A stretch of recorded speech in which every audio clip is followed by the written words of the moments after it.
Ela caminhava sozinha pela estrada, com os pés sujos de barro e o coração leve por ter cumprido mais uma tarefa. Mas naquela tarde fria, algo inesperado cruzou seu caminho. Um estranho ferido, desacordado e carregando segredos que poderiam mudar o destino de um reino. Ela era apenas uma jovem das colinas. Ele, o marquês mais temido do norte.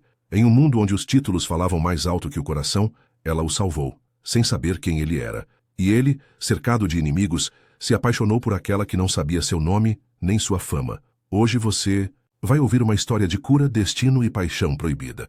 Mas antes de começar, me diga, de que cidade você está ouvindo essa história? Já se inscreva no canal, ative o sininho e deixe seu like para continuar acompanhando essas histórias que tocam o coração. Vamos juntos? Em uma estrada de barro que serpenteava entre as colinas úmidas da região de Calatrevia, uma jovem de trajes humildes carregava nas mãos uma cesta de pão que não era dela. Tinha sido mandada pela senhora d'Alençon, sua patroa, para entregar o alimento aos monges do convento de São Justo. Mas antes de alcançar a curva que separava a floresta da estrada principal, ela viu algo que gelou-lhe o sangue. Um cavalo sem sela, ofegante, coberto de lama e sem cavaleiro. O animal bufava, assustado, e parecia querer voltar pelo caminho de onde vinha. Curiosa e com o coração disparado, ela adiantou os passos e, mais adiante, entre os galhos e a relva molhada, viu um homem caído. Vestia roupas nobres, ainda que rasgadas pelo embate, e o sangue escorria por sua têmpora. Ela largou a cesta, ajoelhou-se ao seu lado e tocou-lhe o rosto, sem saber que o destino se dobrava naquele instante. Ele respirava, mas mal. A moça olhou ao redor, gritou por ajuda, mas tudo o que respondeu foi o silêncio dos pinheiros. Ajoelhou-se novamente e, com esforço, puxou o corpo dele para fora da trilha. Suas mãos tremiam. O rosto dele, apesar da sujeira e do sangue, era formoso como nunca havia visto. O que estaria fazendo sozinho naquela estrada esquecida pelos guardas do reino? Chamava-se Alina, filha bastarda de um curtidor de couros, criada por uma parteira, cega que lhe ensinara os modos da cura com ervas.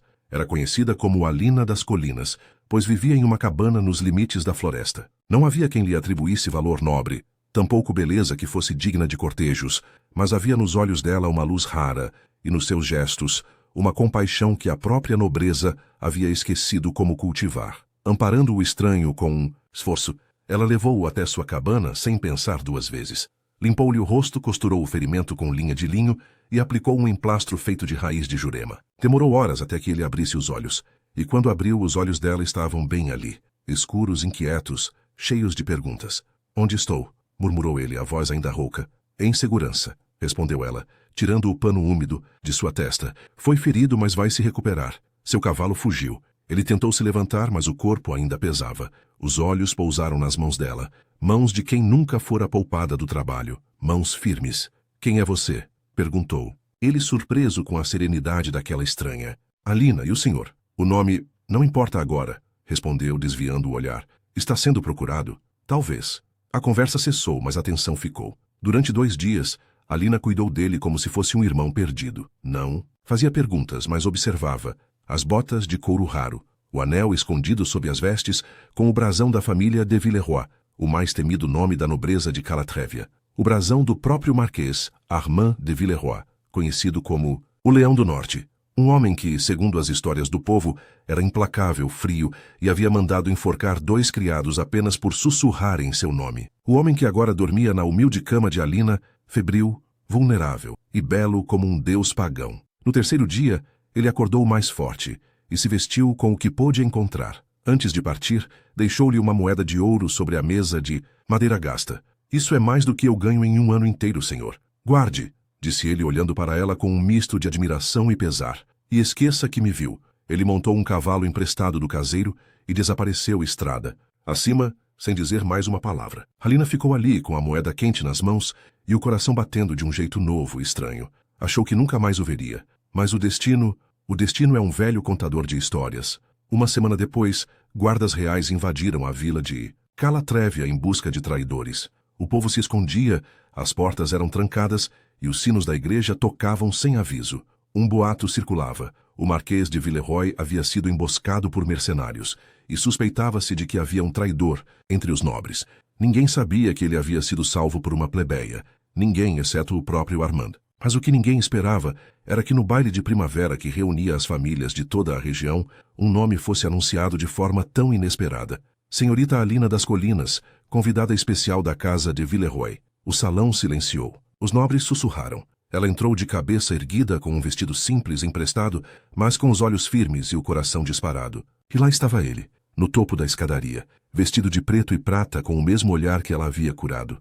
Armand, o marquês. E quando os olhos dele se cruzaram, não havia mais dúvida. Algo havia nascido ali, na lama da estrada, no silêncio, da floresta. Algo que nem mesmo os muros da nobreza seriam capazes de calar. E você, de qual cidade nos ouve agora? Já acreditou que um gesto de bondade poderia mudar completamente o destino de uma vida? Se essa história já te prendeu pelo coração, se inscreva no canal, ative o sininho e deixe seu like, porque a história de Alina e Armand está apenas começando. Alina nunca imaginou que colocaria os pés em um salão como aquele. O chão de mármore branco refletia os lustres de cristal e as damas vestidas em seda cochichavam ao vê-la passar. Não era apenas o vestido emprestado que a denunciava, mas os modos simples, o olhar sincero demais para aquele mundo cheio de máscaras.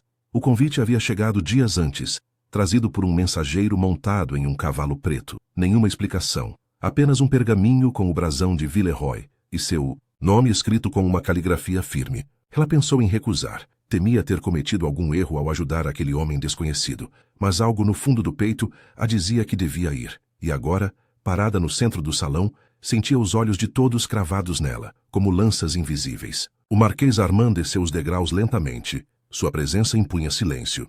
Os músicos pararam por instantes, como se esperassem o comando dele até mesmo para continuar a tocar. Quando ele chegou à frente de Alina, curvou-se respeitosamente e estendeu a mão. O gesto foi tão surpreendente quanto o sussurro que se espalhou pela nobreza. O marquês, aquele que jamais dançava com ninguém, havia chamado uma plebeia para a primeira dança da noite. Ela hesitou, mas tocou sua mão. Os dedos dele estavam quentes, firmes, e então, em meio a um salão que não lhe pertencia, ela foi conduzida como se fosse a própria dama de Calatrévia. Nenhuma palavra foi dita durante a valsa, apenas os olhares. Quando a música cessou, ele a conduziu até a varanda dos fundos, onde a noite parecia menos cruel. O vento frio mexeu os cabelos dela, e por um instante ele esqueceu de tudo o que era. "Por que me chamou aqui?" perguntou ela com a voz embargada pela confusão. "Porque não consigo dormir desde aquele dia na estrada. Porque cada vez que fecho os olhos vejo os seus. Eu não pertenço a esse mundo. Talvez você pertença mais do que todos aqui dentro." O silêncio caiu entre os dois como um véu. A lua estava alta, e as tochas iluminavam o jardim lá embaixo. Ele se aproximou, mas ela recuou. "Estão todos nos observando, senhor. Deixe que observem. Pela primeira vez em anos, não me importo com o que dizem. Mas eu me importo. Sou filha de um curtidor. Tenho as mãos marcadas pelo sabão e pelo sangue dos animais. E o senhor, sou um homem. Só isso. E devo minha vida a você." Alina sentiu os olhos se encherem de lágrimas. Não por gratidão, mas por medo. Sabia o que acontecia com mulheres como ela, que ousavam cruzar a linha entre os mundos. Voltou para casa naquela noite sem dizer adeus.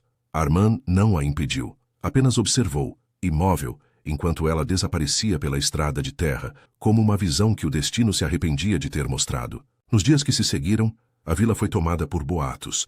Diziam que o marquês estava apaixonado, que havia recusado o pedido de casamento da filha do duque de Bressan, que tinha sido visto andando sozinho à beira do lago, onde os nobres não costumavam ir. Alina fingia não ouvir. Voltou à sua rotina simples, cuidando da horta, ajudando as parteiras, evitando o olhar julgador das outras mulheres. Mas certa noite, ao abrir a porta de casa, encontrou algo que a fez estremecer. Uma carruagem parada. E dentro dela, uma senhora de vestes ricas, com olhos que pareciam conhecer o passado de todos. "É você a moça das colinas?" perguntou. A mulher, sem rodeios. "Sim, venha comigo, há algo que precisa ouvir." Alina hesitou, mas entrou. A carruagem a levou até um palacete afastado, rodeado por roseiras negras. Lá dentro, a senhora se apresentou como Amélia de Villeroy, mãe de Armand. "Sei o que aconteceu", disse ela. "Sei que salvou meu filho. E sei que ele está iludido por algo que jamais poderá acontecer. Não quero nada dele, senhora, mas ele quer algo de você. E isso pode custar-lhe a vida. Há nobres nesta corte que matariam para manter a linhagem pura. Está me ameaçando? Estou lhe abrindo os olhos.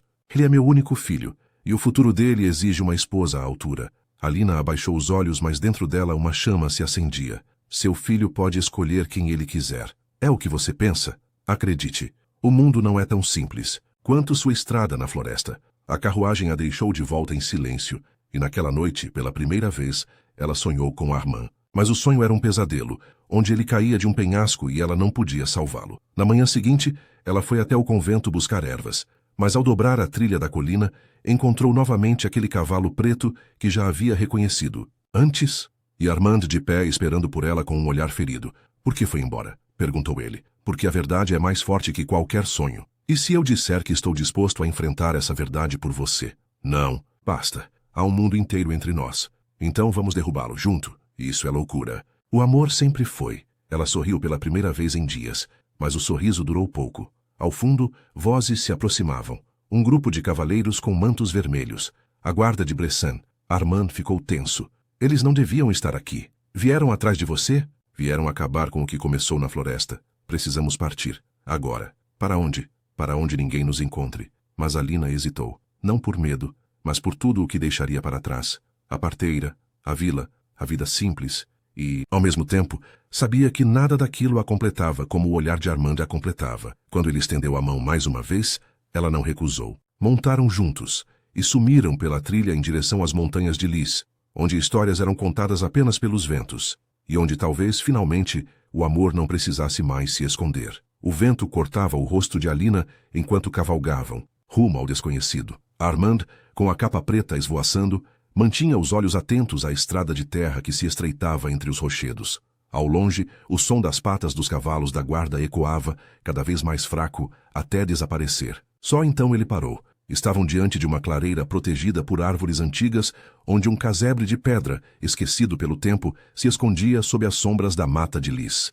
Ali, durante a infância, Armand fora escondido por sua ama de leite durante um ataque ao castelo de sua família. Ninguém mais sabia daquele lugar, exceto ele. Ficaremos aqui por enquanto, disse desmontando. Aqui estamos seguros. Alina desceu com dificuldade. Suas pernas tremiam, mas não de medo.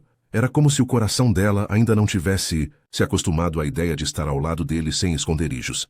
Armand abriu a velha porta de madeira. Lá dentro, tudo estava empoeirado, mas ainda firme. Havia uma lareira, uma cama rústica, um baú com cobertores e até um pequeno altar com uma vela gasta. Como sabia que ninguém os seguiria? Perguntou ela. Porque eles são orgulhosos demais para procurar onde nunca pisariam. Para eles, um marquês jamais se esconderia num abrigo de criados. E por quanto tempo pretende ficar aqui? Pelo tempo que for necessário. Ou até que você me diga que vale a pena voltar e enfrentar tudo. Ela desviou o olhar. Havia verdade demais na voz dele. Naquela noite, dividindo a sopa feita com raízes e legumes selvagens, os dois sentaram-se diante do fogo. O silêncio foi preenchido pelos estalos da lenha e pelo som do vento batendo nas telhas. Quando era menino, eu sonhava em ser livre, mas nasci com um título, e com ele vieram os compromissos, os casamentos arranjados, as guerras que não escolhi. Então por que luta? Porque se não lutar, a coroa devora o pouco de alma que ainda me resta. Ela sorriu, mas havia tristeza naquele gesto. E você? Perguntou ele. O que sonhava? Eu sonhava ser invisível. Crescer sendo bastarda de um curtidor é carregar um selo de vergonha nos olhos das pessoas. Sonhava em andar pelas feiras sem ouvir sussurros, em casar com um homem simples que me chamasse de minha com orgulho. E agora? Ainda quer isso? Agora eu não sei mais o que quero. O que sei é que o coração já não me obedece, e isso me assusta. Armand se aproximou lentamente. Os olhos dele, antes tão frios nos retratos espalhados pelo reino, agora eram ternos. Eu também estou com medo, confessou. E então, como se o tempo se suspendesse, seus rostos se encontraram. O primeiro beijo foi como uma promessa murmurada ao universo. Um pacto silencioso entre dois mundos que jamais deveriam se tocar. Na manhã seguinte, o som de um corvo os despertou. Alina estava enrolada em uma manta, deitada junto à lareira apagada. Armand vigiava do lado de fora, atento. Quando ela se aproximou, viu em suas mãos um pergaminho. Trouxeram isto até o limite da floresta, disse ele. É uma carta. De quem? Da minha mãe. Alina respirou fundo. Ele abriu o lacre e leu em voz alta. Meu filho, teu desaparecimento tornou-se um escândalo. A corte clama por respostas. A casa Bressan exige tua honra e tua palavra. Dizem que ficaste louco, enfeitiçado por uma plebeia que ousou tocar o sangue de Villeroy. Volta, ou não haverá mais trono, nem herança. Apenas ruínas e vergonha. Alina ficou pálida. Eles sabem de mim. Sabem. E vão atrás. Então deve ir. Agora. Não. Não depois de tudo. Você pode perder tudo. Seu nome. Seu lugar. E o que é tudo se não posso escolher quem amar? Ela segurou a mão dele. Pela primeira vez, soube o peso daquilo que estavam vivendo. Aquilo não era mais apenas um beijo, era uma guerra. 2 noites depois, foram encontrados. Não pela guarda, mas por um homem de olhos cinzentos e capa vermelha. Um velho conhecido de Armand. Ser Lucien? Exclamou o Marquês. Ainda vivo, vivo e desapontado. Por que veio? Porque minha lealdade é ao seu pai. E ao nome Villeroy. Então me respeite. Estou onde quero estar. Estás onde não deves. Se não retornar em 3 dias, a casa de Bressan tomará posse das terras do norte, e sua mãe será julgada por traição. Armand empalideceu. Isso é chantagem. Isso é política. Alina assistia em silêncio. Sentia o peso de ser o elo frágil numa corrente de poder, mas naquele momento algo nela mudou. Olhou nos olhos de Armand com firmeza. Vai. O quê? Volta. Salve o que ainda pode ser salvo. E você? Ficarei. Mas não por medo, por escolha. Se o seu destino ainda for o trono, eu não quero ser o motivo da sua queda. Ele apertou os olhos, segurando o choro que a nobreza nunca lhe permitira derramar. Promete que esperará por mim.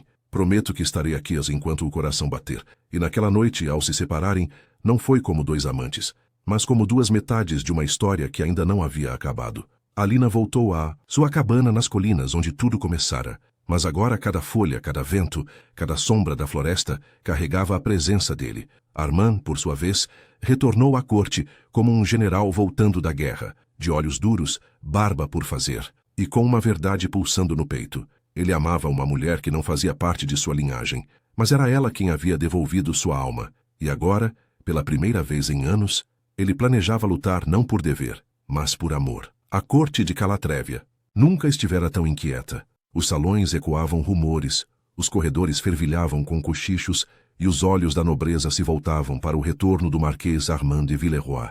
Ele entrou no castelo com a cabeça erguida, a capa ainda manchada pela terra da floresta, e um silêncio tão cortante que nem mesmo os arautos ousaram anunciar sua chegada. Ao atravessar o grande salão, sentiu os olhares de desprezo e temor. Sabia que ali, cada sorriso era uma armadilha, cada cumprimento, uma faca pronta a cortar seu nome. Mas Armand não temia mais os homens da corte. O que ele temia era não ter mais tempo. Ao chegar ao gabinete do conselho, encontrou sua mãe sentada à mesa, com os dedos trêmulos e os olhos vermelhos de noites mal dormidas. Você voltou, sussurrou ela. Voltei por você, e por aquilo que ainda podemos proteger. Eles estão famintos. Os Bressan já se preparam para ocupar o norte. Então que tentem. Não vou mais jogar pelas regras deles. Ela ergueu, os olhos aflita. O que está pensando em fazer? O que deveria ter feito desde o início? Vou tornar Alina minha esposa. A mãe se levantou num salto, empalidecendo. Você perdeu o juízo. Ela não tem nome, não tem dote, não tem sangue, mas tem honra, tem coragem, e me salvou 2 vezes, da morte e de mim mesmo. A corte não aceitará. O rei, então, o rei deve lembrar quem protegeu este reino quando todos fugiram, que me desafiem. Armand deixou a sala antes que ela respondesse. Cada passo ecoava o início de uma revolução. No dia seguinte, convocou uma audiência pública no Salão Real. Nobres, conselheiros e representantes do rei foram convidados a testemunhar. Quando ele entrou, o silêncio caiu como uma neblina pesada. Vestia a armadura cerimonial dos Villeroy, o peitoral marcado com o brasão da águia negra. Postou-se diante da Assembleia e falou com firmeza. Por ordem da minha consciência, anuncio que tomarei como esposa Alina das Colinas, filha de criação de mãe Heloísa, a parteira do reino. Fará parte da casa Villeroy, com todos os títulos e honras. O escândalo foi imediato. Os duques se levantaram em protesto, as damas cobriram os lábios em horror, e o velho barão de Lussac desmaiou em pleno tapete vermelho. Mas Armand, não. Recuou. Que todos saibam, continuou, que prefiro viver no exílio com a mulher que amo do que reinar sobre um trono erguido em mentira e conveniência. Um dos conselheiros se adiantou. Era o duque Lionel de Bressan, homem ambicioso e cruel com olhos de serpente. Isso é uma afronta ao sangue real. Tomar uma camponesa como esposa é cuspir sobre a história de sua casa. Remantê-la longe por puro orgulho é cuspir sobre a dignidade humana. Respondeu Armand sem alterar o tom. Sua decisão traz guerra. Que venha. Então que arque com as consequências. Lionel se retirou, furioso. Mas antes de deixar o salão, olhou para Armand e disse em voz baixa. Se não pode vencê-lo com leis, vencê-lo-ei com veneno. Armand voltou para seus aposentos com a cabeça em ebulição. Sabia que a decisão o colocava contra metade do reino, mas não se importava. Pela primeira vez sentia que fazia algo verdadeiro. Naquela mesma tarde, escreveu uma carta a Alina. Entregou-a a um dos seus homens de confiança, Sir Dorian, ordenando-o. que partisse imediatamente rumo às colinas e a entregasse em mãos. Mas o que Armand não sabia era que Dorian jamais chegaria. Nas matas de Lys, a emboscada foi rápida e silenciosa. 3 homens mascarados interceptaram o cavalo, derrubaram o cavaleiro e rasgaram a carta em pedaços antes de desaparecerem entre as sombras. Quando Alina viu a cela vazia, soube que algo havia dado errado. Passaram-se 3 dias em silêncio. Depois, 4. Depois, 7. E nenhuma palavra de Armand. As velhas dores começaram a corroer o que restava da esperança. Até que numa noite de tempestade, uma carruagem coberta de lama parou diante de sua porta. De dentro desceu um homem magro com roupas simples, mas com um semblante carregado de urgência. "Vens da parte de Armand?" perguntou ela com a voz entrecortada. "Vim por minha própria conta. Sou mestre Efraim, curandeiro e servo dos Villeroy. Ele está preso." "Preso?" "Acusaram-no de traição ao reino por desejar casar-se com uma plebeia." O rei cedeu à pressão da nobreza e ordenou o confinamento preventivo até julgamento. Alina sentiu os joelhos fraquejarem. "E o que posso eu fazer? Há uma antiga lei, esquecida, ignorada, mas que ainda é válida. Se uma mulher plebeia for reconhecida publicamente como benfeitora de um nobre em risco de vida, e se o nobre confirmar sob juramento sua intenção de torná-la esposa, o casamento deve ser permitido." Ela hesitou. "Então preciso falar com o rei?" "Não. Precisa apenas estar no castelo ao amanhecer e entrar diante do conselho. Eles não a deixarão. Mas eu conheço túneis, passagens antigas. Vem comigo, se ainda o ama." Ela não respondeu. Pegou seu manto, seu colar de sementes, presente de mãe Heloísa, e seguiu com ele na chuva. Chegaram a Calatrevia na madrugada, e Alina, encharcada, ajoelhou-se diante da entrada secreta de pedra. O coração batia como um tambor de guerra. Dentro do castelo, o julgamento já havia começado, e do lado de fora, o amor preparava sua maior prova. A passagem sob o castelo era úmida e escura, forrada por musgos que se arrastavam pelas paredes como dedos frios. Alina sentia o coração batendo na garganta a cada passo, enquanto o mestre Efraim ia à frente com uma tocha tremeluzente. O túnel, apertado e tortuoso, desembocava atrás de um altar esquecido na antiga capela real, um lugar que os nobres raramente frequentavam desde que as reformas haviam transformado a corte em um templo de aparências e alianças. Efraim girou uma alavanca escondida entre as pedras e uma abertura revelou o fundo do salão do conselho, atrás da tapeçaria com o brasão de Calatrevia. Do outro lado, o julgamento de Armand já acontecia. O salão estava lotado. Os duques e barões sentavam-se em semicírculo, com os rostos severos e as penas preparadas para condenar. O rei, um homem de olhar envelhecido e mãos trêmulas, observava tudo sem entusiasmo. Era um soberano cansado, pressionado por seus conselheiros, especialmente o duque Leonel de Bressan, que se posicionava como o verdadeiro poder por trás da coroa. Armand, de pé, algemado com correntes de prata, mantinha o queixo erguido, a barba crescida, o rosto abatido, mas os olhos ainda tinham fogo. Não se desculpava nem suplicava. Apenas escutava os absurdos com o silêncio de quem já havia decidido o próprio destino. O rei pigarreou. "Marquês de Villeroy, foste chamado a este conselho para responder a uma acusação de desonra à tua linhagem, desacato à tradição que afronta direta as exigências da nobreza ao pretender unir-se a uma mulher de sangue não nobre. Tens algo a declarar?" Armand olhou em volta. Reconheceu olhares que antes se diziam seus aliados, agora desviando os olhos como ratos diante do naufrágio. E então falou: "Tenho, majestade. Tenho a declarar que prefiro a verdade da mulher que amo à hipocrisia dos salões.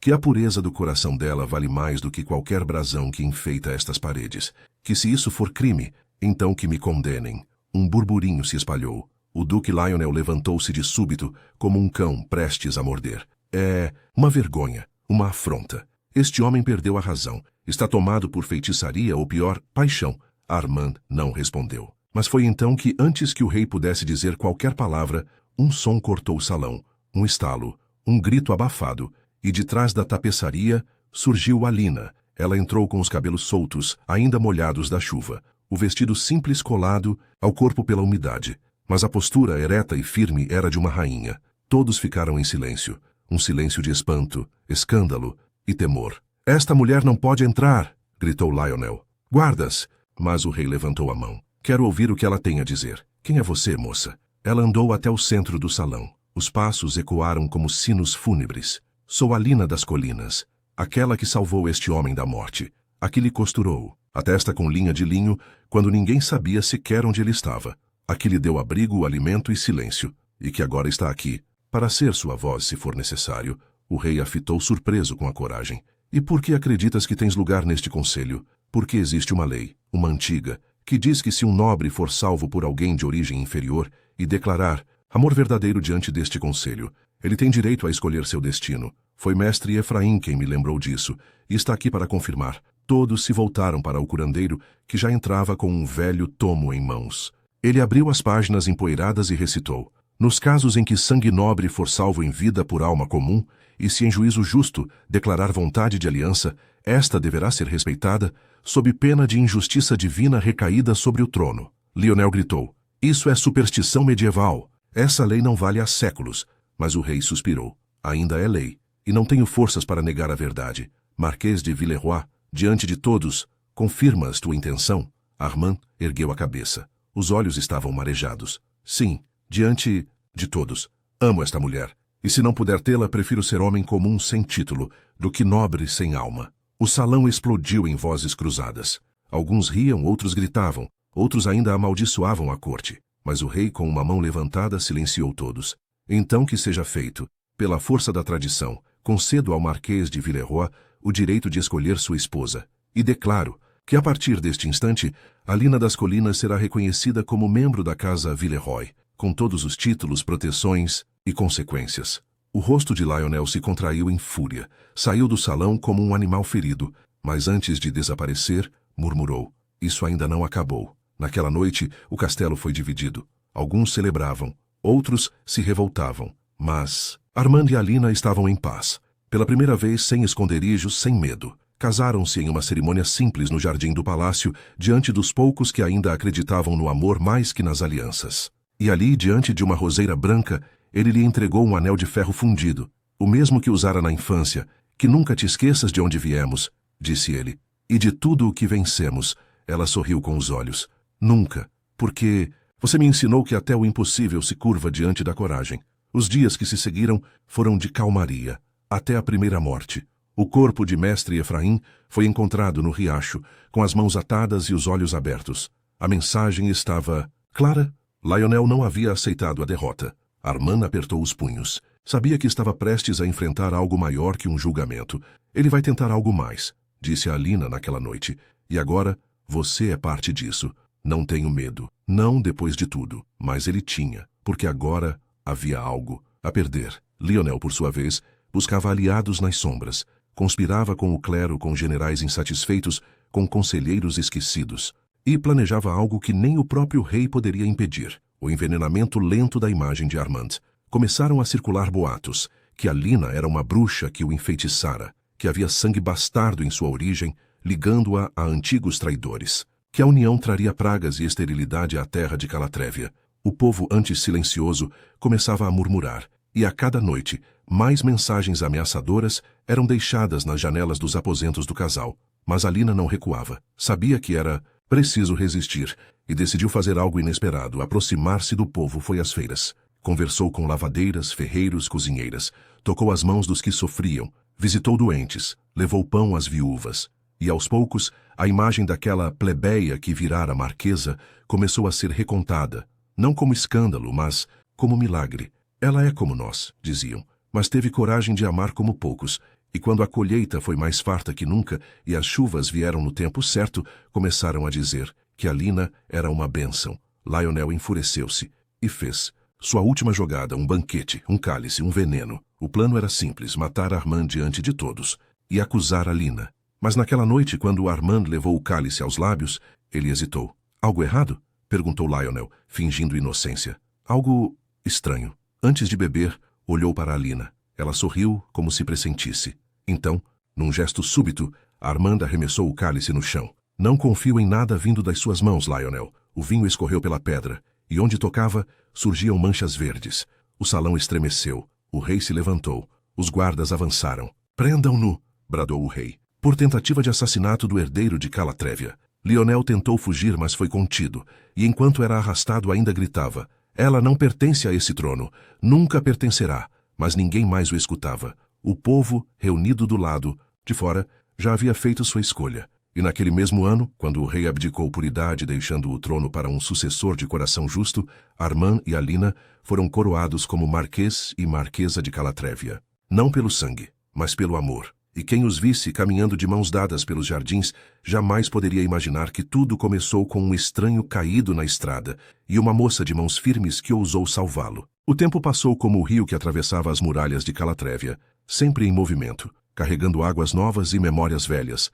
Mas Alina jamais esqueceu quem era antes de vestir os mantos da nobreza, mesmo com as joias brilhando no colo. E os criados dobrando os joelhos ao seu passar, seus pés ainda sabiam o caminho entre as pedras das colinas, e seu coração ainda pulsava ao lembrar do casebre onde cuidou de Armand pela primeira vez. Agora marido, agora líder, agora o homem. Por quem o reino se calava para ouvir juntos, reformaram mais que leis e protocolos. Reformaram o próprio destino da casa Villeroy, abrindo portas para camponeses entrarem na corte, criando conselhos com vozes do povo e trazendo à mesa daqueles que sempre comeram sozinhos os rostos esquecidos da vila, mas nem todos aceitavam essa nova era. Alguns nobres ainda tramavam em silêncio, criando alianças entre vinhos e jantares fechados, esperando que a tempestade voltasse, que o trono afundasse sob o peso de um amor que julgaram impuro, e enquanto isso, Alina sentia em seu ventre algo crescer, uma vida, uma chama, uma esperança que nem ela ousava nomear.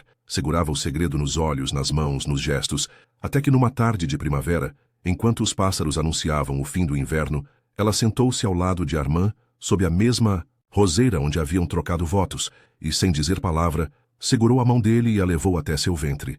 Ali, o silêncio falou mais alto, e Armand fechou os olhos por um instante, como se agradecesse aos céus por aquele milagre. A notícia se espalhou como faísca em palha seca. Alguns comemoraram, outros se fecharam em seus quartos escuros, temendo que o nascimento de um herdeiro selasse de vez o novo ciclo de Calatrévia. E de fato selou, pois aquele bebê que ainda nem havia chorado já mudava destinos, já inspirava poemas, já despertava paixões e ódios ocultos. Os meses seguintes foram de tensão e bênçãos. Alina não deixou de visitar os vilarejos, mesmo com o ventre crescendo, carregava frutas, pedia bênçãos às parteiras mais velhas e ouvia histórias de mulheres que perderam filhos por desamparo, e então mandava construir enfermarias, criar redes de cuidado, fazer do palácio um lugar menos distante. Enquanto isso, Armand endurecia os olhos nas reuniões do conselho, enfrentava duques que ainda o desafiavam e protegia sua família com a fúria silenciosa dos que não esqueceram o que é lutar por amor. E foi numa dessas noites, enquanto ele lia relatórios de impostos, que o aviso chegou. Um mensageiro esbaforido, um selo rompido, uma carta sem assinatura dizendo apenas: quando a criança nascer, a justiça será feita e o sangue retornará ao seu lugar. Armand apertou os dentes, queimou a carta no braseiro e jurou em silêncio que ninguém tocaria em sua esposa ou em seu filho. Naquela mesma semana, os corredores do castelo foram reforçados, os guardas dobraram, e o nome de Lionel, o duque traidor, voltou a ser sussurrado pelos cantos como um fantasma que não descansava. Muitos diziam que ele havia fugido para além das fronteiras e buscado apoio de reinos vizinhos. Outros juravam que estava escondido nas próprias sombras do castelo, disfarçado, esperando o momento de atacar. Alina, mesmo com o medo crescendo, sob a pele, manteve a serenidade. Dizia às damas que o coração de mãe era mais forte que qualquer veneno e que seu filho nasceria protegido pelo amor de 2 mundos. E então, numa madrugada em que o céu estava vermelho como brasas, as dores começaram. Mãe Heloísa, a velha parteira que a criara, veio pessoalmente do vilarejo, trazida em uma carruagem, enfeitada por Alina anos antes como presente de gratidão. E foi entre velas, orações e mãos calejadas que o pequeno Julian veio ao mundo. Seus olhos eram escuros como os de Alina, mas o semblante já carregava o traço firme de Armand. O choro dele ecoou pelos corredores, e até os guardas se entreolharam com emoção. O reino inteiro despertou naquele som, e por um instante, Calatrévia parecia em paz. Mas a paz é um véu fino quando se vive entre corações divididos, e naquela mesma noite, enquanto todos dormiam, um vulto atravessou os jardins, envenenou o poço do estábulo, soltou os cavalos em pânico e deixou uma adaga cravada na porta da câmara do bebê. Nela havia um símbolo, um leão morto atravessado. Por uma rosa, Armand acordou com os gritos, correu até o berço, mas Julian estava seguro nos braços de Alina, que o embalava com lágrimas nos olhos e uma força que só as mães possuem. O marquês mandou trancar os portões, reunir os conselheiros e iniciar uma caçada interna. Não confiava mais em ninguém. Mas enquanto o castelo virava um labirinto de desconfiança, Alina tomou uma decisão silenciosa na manhã seguinte. Trajou roupas simples, pegou Julian no colo e desceu até os portões. Pediu que os abrissem e caminhou até a vila com passos calmos. As pessoas abriram espaço como se vissem uma visão sagrada. Ela parou na praça central, ergueu o bebê e disse: "Este é Julian de Villeroy, filho de uma mulher do povo e de um homem que ousou amar. Que o protejam não porque carrega sangue nobre, mas porque é uma esperança nova, como cada um de vossos filhos." Ninguém ousou falar, e então uma velha se ajoelhou, depois outra e mais outra, até a praça se encher de súditos de joelhos. Alina voltou para o castelo escoltada por centenas de camponeses, que prometeram vigiar cada trilha, cada túnel, cada sombra, e assim nasceu a Ordem das Colinas, um grupo de homens e mulheres comuns que, em segredo, formaram a maior rede de proteção que o reino já viu. Vigiavam, protegiam, interceptavam mensagens, e com o tempo descobriram que Lionel realmente havia voltado e se escondia entre os monges do mosteiro de Varnac, preparando uma última investida, um sequestro, um golpe, uma vingança. Ao saber disso, Armand não hesitou, reuniu os guardas fiéis e partiu para o mosteiro. Deixaria claro que não haveria segunda chance para traidores.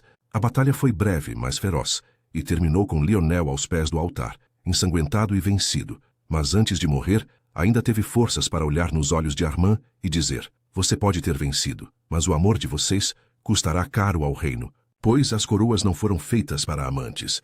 Armand não respondeu. Apenas ordenou que queimassem tudo o que restava da influência de Lionel. Documentos, selos, alianças. Ao voltar, encontrou Alina no jardim com Julian nos braços e não disse nada, apenas a abraçou e chorou, como não chorava desde menino. E ali, sob a mesma roseira branca que vira o primeiro beijo, prometeram nunca mais se afastar e cumprir o maior dos votos, fazer do amor deles não uma exceção, mas um legado. E esse legado ecoaria por gerações, porque mesmo séculos depois, os bardos ainda cantariam sobre a moça das colinas que salvou um estranho na estrada e acabou salvando também o coração de um reino inteiro. Julian cresceu entre a simplicidade que herdou da mãe e a nobreza que corria pelo sangue do pai, mas foi no olhar de Alina que aprendeu o valor da justiça, da humildade e da coragem. E foi na presença firme de Armand que aprendeu que poder sem honra é apenas vaidade. Enquanto crescia nos corredores de pedra do castelo, seu nome era sussurrado com diferentes tons. Para uns era o herdeiro de uma nova era, para outros a lembrança viva de uma afronta jamais esquecida. Mesmo com os anos passando, ainda havia entre os nobres ecos da resistência, vozes disfarçadas em sorrisos, alianças silenciosas em reuniões à meia luz, homens que jamais aceitaram que uma mulher do povo reinasse ao lado do marquês mais temido da história, e agora temiam que o filho deles se tornasse ainda maior. Julian era um menino atento, de espírito observador e fala serena. Gostava de ouvir os jardineiros, aprender com os escribas, caminhar com os servos e sentar-se ao lado dos anciãos da vila. Mas também sabia como manejar uma espada, como observar um mapa e como ouvir sem reagir, herança de Armand, que lhe dizia todas as noites antes de dormir: escutar é a maior arma de um líder. E ao longo dos anos o menino foi crescendo entre livros, treinos e conversas com a mãe no Jardim das Roseiras, onde ela lhe contava como conheceu seu pai, como o salvou e como juntos mudaram o destino de Calatrevia. Mas o que poucos sabiam era que, mesmo em tempos de paz, o perigo nunca dormia. E era por isso que, numa torre isolada do castelo, 7 homens ainda se reuniam para planejar, representantes de casas antigas que perderam poder desde a ascensão de Alina e Armand. Acreditavam que Julian era a última peça a ser eliminada para que a antiga ordem pudesse ressurgir. E então começaram um plano cuidadoso. Não envolvia espadas nem venenos, mas infiltração e mentira. Trouxeram uma mulher de outro reino, chamada Atilda, filha de uma das famílias caídas de Vel-Durnac. Uma mulher instruída, elegante, com voz suave e olhos frios, se apresentou como tutora de idiomas e foi rapidamente acolhida após mostrar documentos falsificados e cartas de recomendação. Em poucas semanas, conquistou a confiança dos criados, dos guardas e até de Julian, que adorava ouvir suas histórias sobre os reinos do sul. Alina observava em silêncio, sem demonstrar desconfiança, mas em seu peito algo pesava. Havia aprendido com a vida a ouvir o coração antes dos olhos, e naquela mulher havia algo que não se encaixava. Certa noite, seguiu Atilda discretamente até a biblioteca esquecida da ala oeste, onde poucos iam, e ali a viu vasculhar mapas antigos, esconder anotações e copiar trechos de livros de arquitetura e rotas de fuga. No dia seguinte, confrontou Armand, que ordenou uma investigação silenciosa, mas antes que qualquer prova concreta fosse descoberta, a Telda desapareceu, deixando para trás apenas um caderno com anotações codificadas e um desenho simples de uma pena dourada cercada por um círculo. Dias depois, uma ama sumiu. Um criado foi encontrado desacordado perto das muralhas, e Julian começou a ter pesadelos, acordando no meio da noite dizendo que alguém o observava pela janela. Os guardas foram redobrados, os portões reforçados, e mesmo assim, numa madrugada nublada, o quarto do herdeiro amanheceu vazio. Não havia sinais de luta, apenas o medalhão dele deixado sobre o travesseiro e um lenço com o brasão de uma família extinta. Os corredores entraram em pânico. Alina caiu de joelhos. Armand gritou ordens aos quatro ventos e cavaleiros partiram em todas as direções. O reino entrou em estado de alerta. Os sinos das vilas soaram e promessas de recompensas foram oferecidas a quem trouxesse qualquer informação. Passaram-se dias, depois semanas, e nada, nenhuma pista, nenhuma mensagem, apenas silêncio, até que, 43 dias depois, uma mulher apareceu na vila de Lastrona com uma criança debilitada, dizendo que o encontrara vagando próximo à fronteira. Era Julian, mais magro, com os olhos fundos e a roupa rasgada, mas com a dignidade intacta, foi levado de volta ao castelo sob escolta, e quando viu Alina, se agarrou a ela com tanta força que os criados choraram. Contou que fora levado por homens encapuzados e mantido em uma casa isolada, onde tentavam convencê-lo de que era apenas um bastardo, um impostor criado para enganar o povo. Diziam que sua mãe o roubara de outra mulher e que seu pai era um traidor da coroa. Tentaram ensinar-lhe outra história, mudar seus pensamentos, mas Julian era filho de Alina e herdeiro de Armand, e por mais que tentassem, não conseguiram apagar o que havia sido plantado em seu coração. O amor não se apaga com mentiras, dizia ele, e foram essas palavras que reacenderam a força em seus pais. Armand reuniu os conselheiros, revelou o nome dos 7 traidores com provas reunidas pelos espiões da Ordem das Colinas, e os condenou ao exílio. Os que resistiram foram julgados publicamente e enviados para o extremo norte, onde seus nomes seriam esquecidos. Em seguida, reformulou o Código da Guarda Real, criou um novo sistema de proteção para Julian e estabeleceu leis de instrução popular obrigatória, para que nenhuma criança do reino crescesse sem conhecer a história verdadeira de Calatrévia. Alina, por sua vez, voltou às vilas, acompanhada do filho, que agora andava mais sério, mais atento, como quem sabia que carregar um nome era também carregar uma missão. Passaram por escolas, campos, igrejas, e Julian passou a fazer perguntas aos mestres, aos anciãos, aos trabalhadores. Queria aprender a realidade de cada um, pois sabia que um dia não governaria apenas do alto de uma torre, mas do chão que havia sustentado sua mãe, e quando completou 15 anos, pediu para discursar na praça central da capital. O povo se reuniu, os mercadores pararam suas carroças, as mulheres carregaram os filhos nos ombros, e Julian, com voz firme, disse: "Eu não sou nobre porque nasci num castelo. Sou nobre porque fui criado por uma mulher que amou sem medo, e por um homem que escolheu a verdade. Não herdei um trono, herdei um legado, e prometo que, enquanto eu viver, nenhuma criança será deixada para trás, nenhuma mentira será ensinada como se fosse lei, e nenhuma mulher será impedida de amar um homem apenas por não ter um sobrenome." Naquele dia, Alina chorou como se voltasse ao passado, como se visse diante de si o mesmo menino que salvara um dia com um beijo na testa e uma canção de ninar. Armand segurou sua mão e disse apenas: "Ele está pronto."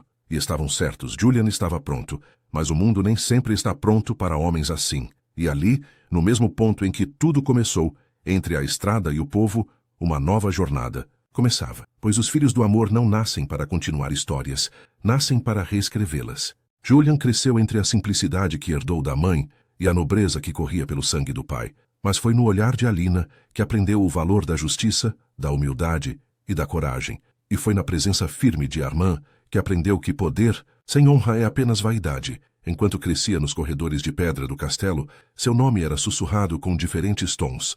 Para uns era o herdeiro de uma nova era, para outros a lembrança viva de uma afronta jamais esquecida.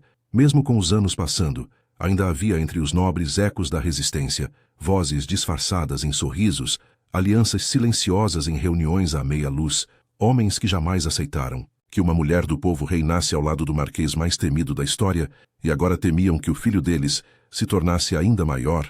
Julian era um menino atento, de espírito observador e fala serena. Gostava de ouvir os jardineiros, aprender com os escribas, caminhar com os servos e sentar-se ao lado dos anciãos da vila, mas também sabia como manejar uma espada, como observar um mapa e como ouvir sem reagir, herança de Armand, que lhe dizia todas as noites antes de dormir: escutar é a maior arma de um líder.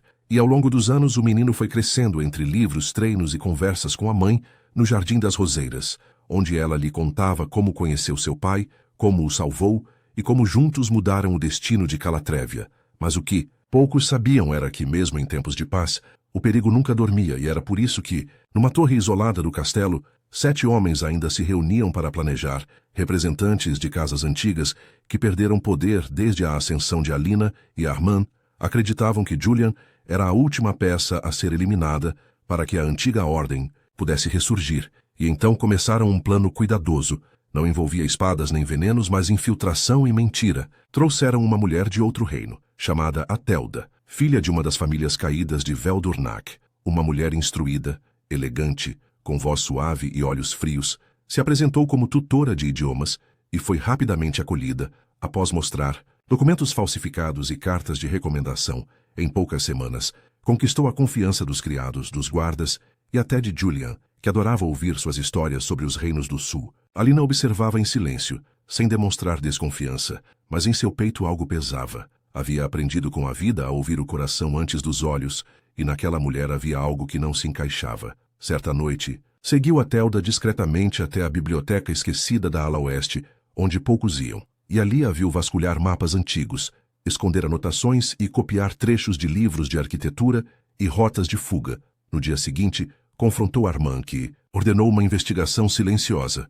Mas antes que qualquer prova concreta fosse descoberta, a Telda desapareceu, deixando para trás apenas um caderno com anotações codificadas e um desenho simples de uma pena dourada cercada por um círculo. Dias depois, uma ama sumiu, um criado foi encontrado desacordado perto das muralhas, e Julian começou a ter pesadelos, acordando no meio da noite dizendo que alguém o observava pela janela. Os guardas foram redobrados, os portões reforçados, e mesmo assim, numa madrugada nublada, o quarto do herdeiro amanheceu vazio. Não havia sinais de luta, apenas o medalhão dele deixado sobre o travesseiro e um lenço com o brasão de uma família extinta.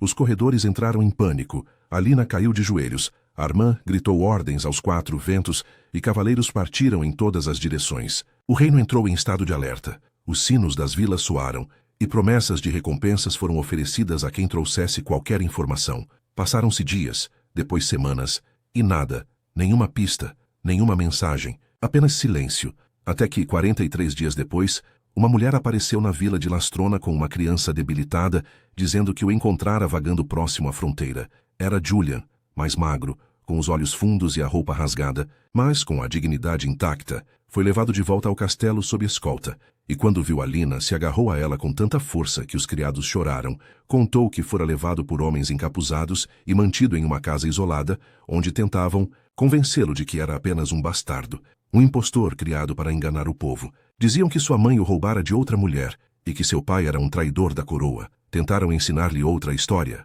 mudar seus pensamentos, mas Julian era filho de Alina e herdeiro de Armand, e por mais que tentassem, não conseguiram apagar o que havia sido plantado em seu coração.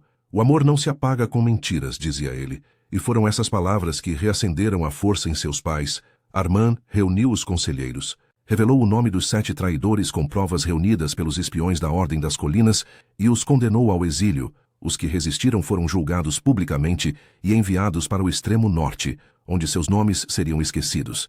Em seguida, reformulou o Código da Guarda Real, criou um novo sistema de proteção para Julian e estabeleceu leis de instrução popular obrigatória, para que nenhuma criança do reino crescesse sem conhecer a história verdadeira de Calatrévia. Alina, por sua vez, voltou às vilas, acompanhada do filho que agora andava mais sério, mais atento, como quem sabia que carregar um nome era também carregar uma missão. Passaram por escolas, campos, igrejas, e Julian passou a fazer perguntas aos mestres, aos anciãos, aos trabalhadores. Queria aprender a realidade de cada um, pois sabia que um dia não governaria apenas do alto de uma torre, mas do chão que havia sustentado sua mãe, e quando completou 15 anos, pediu para discursar na praça central da capital. O povo se reuniu, os mercadores pararam suas carroças, as mulheres carregaram os filhos nos ombros, e Julian, com voz firme, disse: "Eu não sou nobre porque nasci num castelo. Sou nobre porque fui criado por uma mulher que amou sem medo e por um homem que escolheu a verdade. Não herdei um trono, herdei um legado, e prometo que, enquanto eu viver, nenhuma criança será deixada para trás, nenhuma mentira será ensinada, como se fosse lei, e nenhuma mulher será impedida de amar um homem apenas por não ter um sobrenome. Naquele dia, Alina chorou como se voltasse ao passado, como se visse diante de si o mesmo menino que salvara um dia com um beijo na testa. E uma canção de ninar. Armand segurou sua mão e disse apenas: "Ele está pronto." E estavam certos, Julian estava pronto, mas o mundo nem sempre está pronto para homens assim. E ali, no mesmo ponto em que tudo começou, entre a estrada e o povo, uma nova jornada. Começava, pois os filhos do amor não nascem para continuar histórias, nascem para reescrevê-las. Julian passou a juventude entre livros e batalhas de pensamento, pois embora o reino estivesse em paz, a mente de um herdeiro nunca descansa. Ele sabia que não era apenas filho de um marquês e de uma mulher do povo, era também símbolo de um tempo em que o impossível se tornou realidade, e por isso suas ações eram sempre observadas, julgadas, sussurradas pelas paredes de pedra da corte. Ele sentia o peso do trono não nos ombros, mas no silêncio que surgia sempre que entrava numa sala, no modo como os velhos nobres lhe ofereciam reverência, mas com olhos que perguntavam se ele seria, mesmo digno de continuar aquele legado. Foi então que, aos 17 anos, durante uma visita ao sul de Calatrévia, conheceu Isadora, filha de um magistrado rural, moça simples, de fala firme, cabelos escuros e olhar inquieto, que não se intimidou ao vê-lo, não se curvou, não recitou protocolos, apenas sorriu e lhe perguntou se ele sabia quantos degraus havia na escadaria do povoado. Ele riu, ela não. E então começaram a conversar, e em pouco tempo ela já lhe dizia verdades que os conselheiros evitavam. Falava das colheitas perdidas, dos impostos injustos que alguns coronéis ainda impunham em nome de reis que já não existiam. Falava das mães cansadas, dos meninos que não sabiam ler, e ele ouvia como quem aprende, porque mais do que nobre, Julian sempre foi aluno. E em Isadora ele viu um espelho de sua mãe, a força silenciosa que muda o destino sem alarde. Ao voltar para o castelo, não parou de pensar nela. E nos dias seguintes, escreveu cartas, mandou livros, inventou desculpas para visitar o sul com frequência. Até que certo dia, Armand o chamou ao salão de armas e disse: "Vejo nos seus olhos a mesma inquietação que vi quando conheci sua mãe. Mas tome cuidado, pois o amor, quando verdadeiro, pode ser o início da sua maior guerra." Julian entendeu o aviso, não como censura, mas como legado, pois se o amor dos pais havia enfrentado a corte inteira, talvez ele também precisasse estar pronto para lutar. E de fato estava, pois ao anunciar que pretendia cortejar Isadora, os boatos retornaram com a força de uma tempestade. Diziam que ele repetia o erro do pai, que em vez de unir-se a uma princesa de reino vizinho, preferia uma camponesa, que traria desonra ao nome dos Villeroy. Mas Julian não recuou, e foi Alina quem lhe deu as palavras certas. Numa noite de céu limpo e coração apertado, ela o chamou ao jardim, sentou-se entre as roseiras e disse: "Se seu coração pulsa mais forte quando pensa nela, então você já fez sua escolha. O resto é só coragem." E com essa bênção, Julian partiu para o sul, não como herdeiro, mas como homem. Caminhou até a porta da casa de Isadora, simples de pedra e barro, e diante do pai dela, um homem sério e justo, disse que não vinha pedir permissão para gostar dela, porque isso já acontecia, mas que vinha pedir uma chance de mostrar que seu nome não importava tanto quanto seu coração. O magistrado, após longo silêncio, apenas respondeu: "A honra de um homem não está no título que carrega, mas no respeito com que olha para a filha de outro." E foi assim que o namoro começou, discreto, verdadeiro, puro, que logo passou a ser assunto em todas as rodas da corte. Armand defendia o filho com firmeza, mas alguns aliados começaram a se afastar, temendo que Julian quebrasse acordos de matrimônio com casas influentes. Alina, por outro lado, recebia cartas de apoio do povo, das vilas, das mulheres que viam em Isadora uma continuação da esperança que ela mesma plantara anos antes.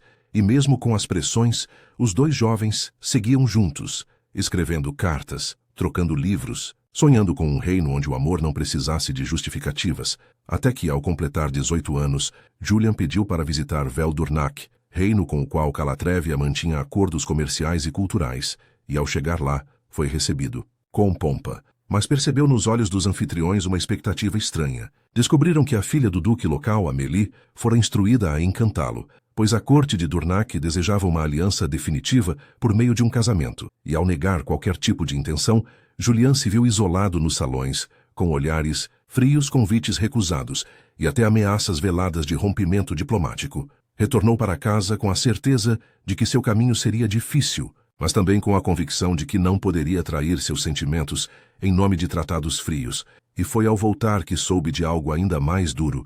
Isadora fora difamada por um mensageiro anônimo, acusado-a de manter contato com um antigo pretendente e espalhou cartas falsas entre nobres da capital. A moça chorava em silêncio, mas se manteve firme, e quando Julian lhe perguntou se havia algo de verdade, ela apenas disse: "Se você precisa que eu negue, então não sou digna de te amar." Ele entendeu o recado, defendeu-a publicamente na Assembleia do Reino, denunciou a origem da mentira e desafiou qualquer homem a provar o contrário. E quando nenhum teve coragem, seu gesto fez com que Isadora fosse enfim reconhecida como futura marquesa, e naquele mesmo ano, em cerimônia íntima nos jardins do castelo, com Armand e Alina como testemunhas, os dois trocaram promessas sob as duas roseiras brancas, que cresciam lado a lado, plantadas anos antes como símbolo de união e esperança.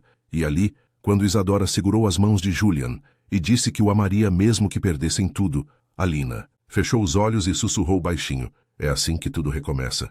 E recomeçou mesmo, pois naquele dia um novo ciclo se iniciou, não de desafios menores, mas de heranças maiores, pois agora, mais do que reis e rainhas, seriam um exemplo. E a história que começou com uma mulher que salvou um estranho na estrada, agora seguia viva no olhar de seu filho, que não só herdava o sangue do amor, mas também sua coragem. O tempo, que não obedece reis nem amantes, passou como brisa entre as torres e campos de Calatrévia, e com ele vieram mudanças que os livros ainda não haviam registrado. Julian e Isadora, agora marido e mulher, dividiram mais que um leito, dividiram decisões, sonhos, noites sem sono e dias de glória, assumiram responsabilidades que muitos evitavam e governaram não com a mão pesada da tradição, mas com a leveza de quem conhece o peso da injustiça, sob o olhar atento de Armand e o sorriso sereno de Alina. Criaram novas leis que uniam os povos do norte e do sul, incentivaram casamentos entre classes diferentes, tornaram obrigatória a instrução para meninas,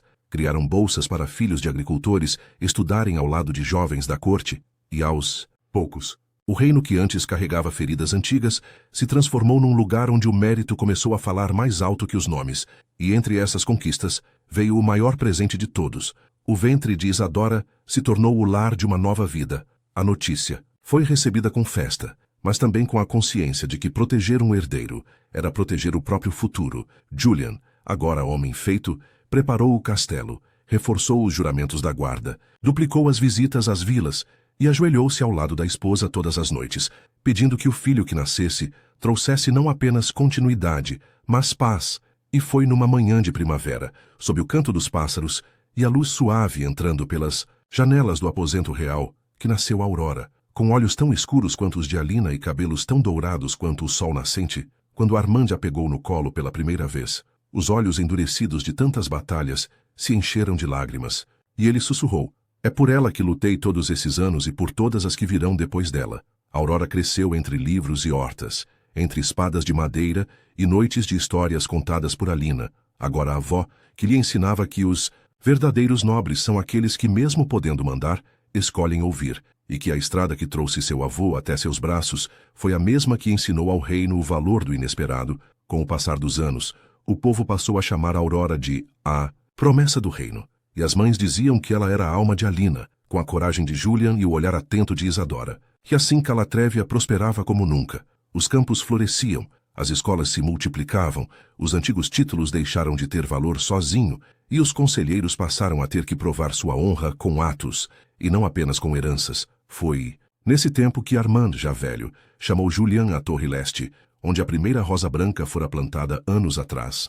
Ali, sentaram-se como pai e filho, como marquês e sucessor, e Armand disse: "Quando tua mãe me salvou na estrada, eu pensei que devia minha vida a ela, mas com o tempo entendi que ela não salvou apenas um homem, salvou uma linhagem inteira, um povo inteiro, e agora chegou minha hora de descansar e te deixar continuar." Julian tentou protestar, mas Armand sorriu e disse: "Não temas o fim, teme viver sem propósito. O amor é o maior propósito que alguém pode ter." E naquele mesmo mês, numa cerimônia simples, Armand abdicou do título, deixando-o nas mãos de Julian, e passou seus últimos dias nos jardins do castelo, ao lado de Alina, lendo cartas antigas, ouvindo a aurora cantar e caminhando entre as flores como quem caminha entre lembranças. E foi ali, no banco de pedra ao lado das roseiras brancas, que um dia ele fechou os olhos e partiu, sem dor, com o rosto sereno. segurando a mão de Alina como no primeiro dia em que a viu na estrada. E quando o povo soube, uma vela foi acesa em cada casa, e 1 minuto de silêncio foi respeitado em todas as vilas, e durante esse silêncio só se ouvia o som das folhas dançando ao vento, como se o próprio reino se curvasse em respeito. Alina viveu mais alguns anos, o suficiente para ver Aurora começar a escrever seus primeiros decretos com letra firme e pensar em estudar arquitetura para reconstruir as casas humildes com mais beleza. Viu Julian e Isadora criarem conselhos com representantes do povo e dar voz a mulheres e crianças. E viu a promessa que ela mesma iniciara cumprir-se como uma canção longa e eterna. E foi numa tarde dourada, com o cheiro das flores tomando conta do ar, que ela se despediu do mundo dormindo na cadeira de balanço, onde embalara Julian ainda menino, e com um sorriso nos lábios que dizia que tudo, absolutamente tudo valeu a pena. E nos anos que se seguiram, os livros contaram a história de um amor improvável, de um marquês ferido na estrada, de uma mulher que não sabia quem ele era, mas escolheu salvar mesmo assim, e de como esse gesto mudou o destino de todos. A canção foi passada de geração em geração, nos salões, nas escolas, nas praças, e até hoje, quando alguém pergunta como começou a Era de Ouro de Calatrava, todos respondem com orgulho. Foi quando uma mulher do povo viu um estranho ferido, e não olhou seu título nem sua roupa, mas apenas seu rosto, e o escolheu salvar. E ao fazer isso, salvou muito mais do que um homem. Salvou um futuro inteiro. E se você também acredita que o amor pode mudar o destino, que coragem vale mais do que status, e que a bondade é a raiz de toda a grandeza, então compartilhe essa história. Se inscreva no canal, ative o sininho e deixe seu like. E que Deus abençoe-te. Até amanhã com mais uma história.